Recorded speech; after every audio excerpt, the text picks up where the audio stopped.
Greetings, comrades. I am Ngqabutho Nicholas Mabhena, General Secretary of the Zimbabwe Communist Party. We are discussing an article that appeared online titled Inside the Bondage of Zimbabwe's Contract Tobacco Farming. The article says, Zimbabwe's tobacco sector was once on the brink of collapse. Now it's booming again. Last year alone, it earned the country close to 1 billion US dollars in revenue. But though the crop is one of the country's top exports and the production has soared, small-scale contract farmers say they see little profit due to restrictive financing agreements. The tobacco boom, farmers say, is keeping them in debt. Gift Ngoma is among them. When he lost his clerk job 8 years ago, tobacco farming was the only way he could feed his family. But fertilizer, seeds, and labor proved expensive. Even money from the few cows he sold wasn't enough. Like many rural Zimbabweans, he did gotten land, about 3.5 hectares, that is 9 acres, through traditional tenure. But those who secured land that way often lack a title deed. For Ngoma, formal credit was out of the question. So as you know, if you do not have a title deed, you cannot approach financial institutions for loans. Ngoma knew of local farmers who had entered agreements with private companies. The deals looked good at first. Each planting season, a company provided farmers with the seeds and fertilizer on credit. They did offer technical support throughout the season. In return, farmers sold enough of their crop to the company and used part of the revenue to cover what they owed. Ngoma signed on with the Premium Leaf Zimbabwe, a subsidiary Premium Tobacco, a global company headquartered in Dubai. The company provided him with the seeds and some money for labor. The company headquartered in Dubai. Once harvest came, he sold enough tobacco to the company to pay off his debt. But over time, he says, this agreement came to feel like a trap.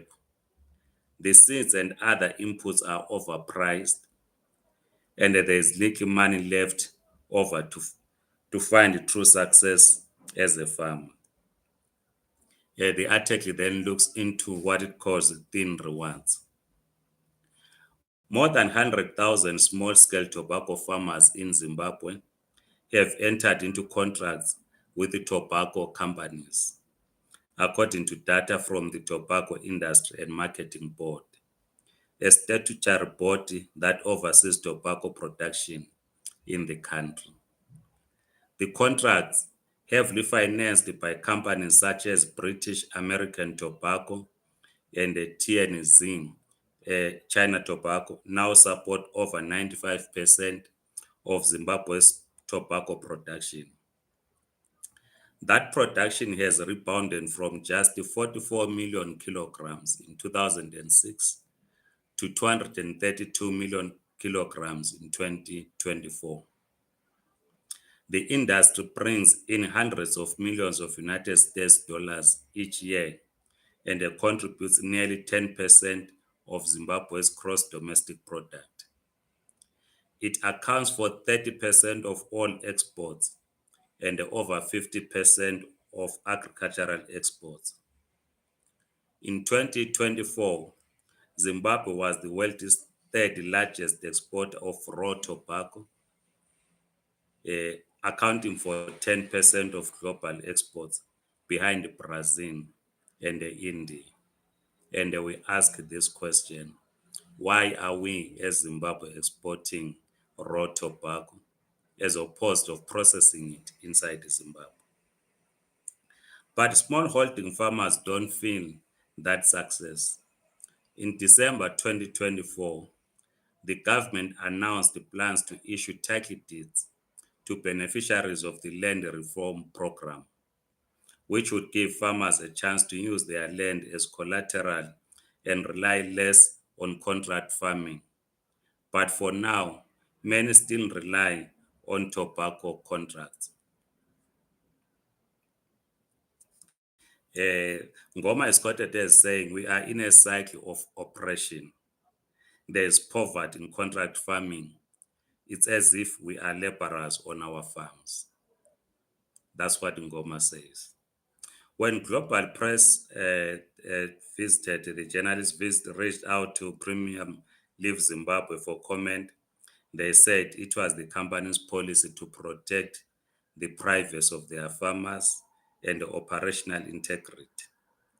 TNZ and the British American Tobacco did not respond to several requests for comment. Let's look at the land link. Zimbabwe's shift to contract farming has roots in a wider story of land reform. At independence in 1980, white Zimbabweans, who made up less than 2% of the population, controlled nearly half of all agricultural land. The majority black population was confined to degraded, overcrowded communal areas. In 2000, then President Robert Mugabe launched the controversial Fast Track Land Reform Program. The government redistributed millions of hectares of land from about 6,000 large white-owned farms to more than 168,000 black farmers, according to a Human Rights Watch report. The reforms were rushed, controversial, and violent, but they brought a new agrarian structure. Tobacco, at the time one of the most valuable crops and dominated by white-owned farms, shifted to small-scale operations by the new landowners. But the new generation of farmers didn't have access to traditional bank credit since they didn't hold deeds to their land. Tobacco production dropped dramatically from over 197,000 tons in 1998 to about 44,000 tons in 2006. Farmers needed support, and into the vacuum stepped contract schemes, mostly by Chinese agribusinesses such as Tinzing. They supplied seeds, fertilizers, and technical support in exchange for crop guarantees, price control, and access to global markets. Ultimately, those contracts played a key role in the post-reform tobacco boom. Contract schemes now dominate Zimbabwe's tobacco farming, says Emmanuel Matswaire, acting chief executive officer of the Tobacco Industry and the Marketing Board. In the 2024-25 season alone, the board recorded a total of 106,555 small-scale growers, and about 89% of these are contract farming. In the 2025 season, the board licensed 43 companies to contract tobacco farmers. The country's economy has long struggled and local financing is generally limited, and these companies are said to fill the gap. But farmers say the fine print works against them. Seeds and fertilizer are overpriced. One farmer says, for half a hectare, this farmer Ngoma receives 7 bags of fertilizer for 65 US dollars each. At the shops, the same bags cost about 40 US dollars each.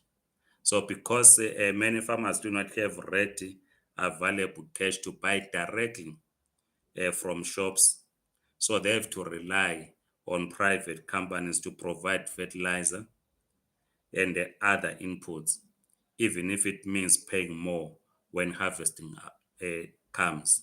So they will buy from these companies each bag at 65 US dollars. But if you go to the shops, it's about 40 US dollars. One contract farmer pay back once contract farmers pay back the debts, very little is left. In some cases, the total earnings don't even cover the debt. Ngoma says, which forces them to grow tobacco for the same company the next season. The companies control the whole process, including land use. Ngoma says, adding that at times they bring in agricultural experts who dictate seeds types, planting times, and the farming methods, completely disregarding local farming knowledge. Peter Neshumba, who's 36, began contract farming for Premium Leaf Zimbabwe in 2024. He says these companies go as far as controlling whether farmers can plant anything else. They want full devotion for their crops. He says until harvest, the land essentially belongs to these companies. If a farmer doesn't stick to the rules, the company might refuse to buy their crop or leave them without a contract the next season. A contract analyzed in a 2023 study in Oikos, a journal published by Zimbabwe Ezekiel Guti University, shows just how tobacco contracts lock small-scale farmers into risky debt.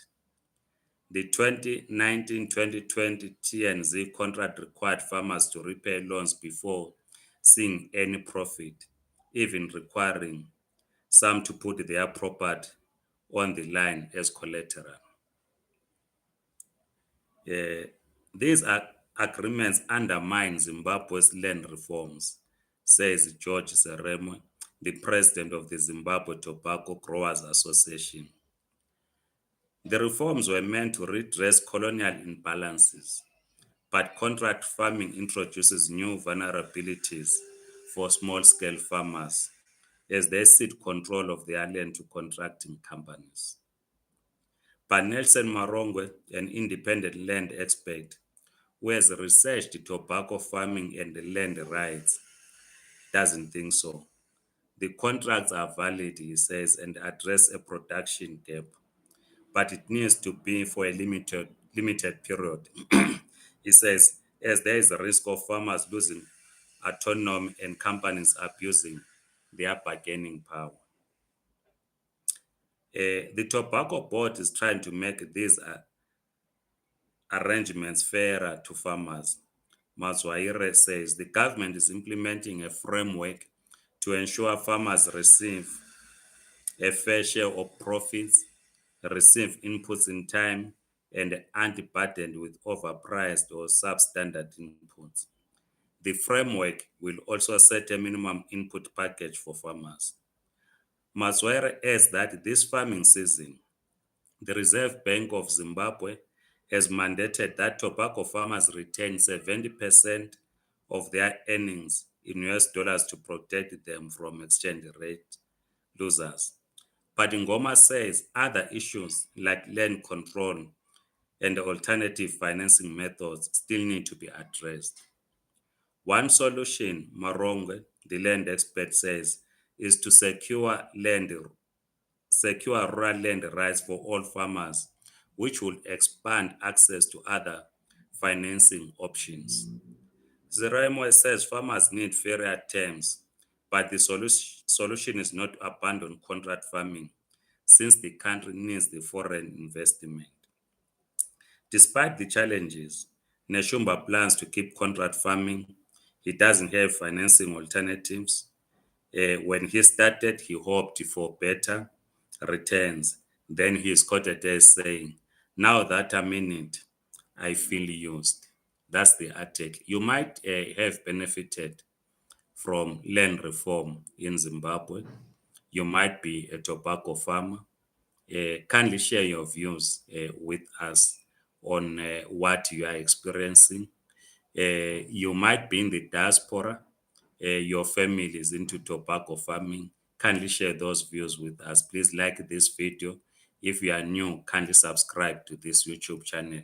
Otherwise, comrades, thank you so much. Goodbye.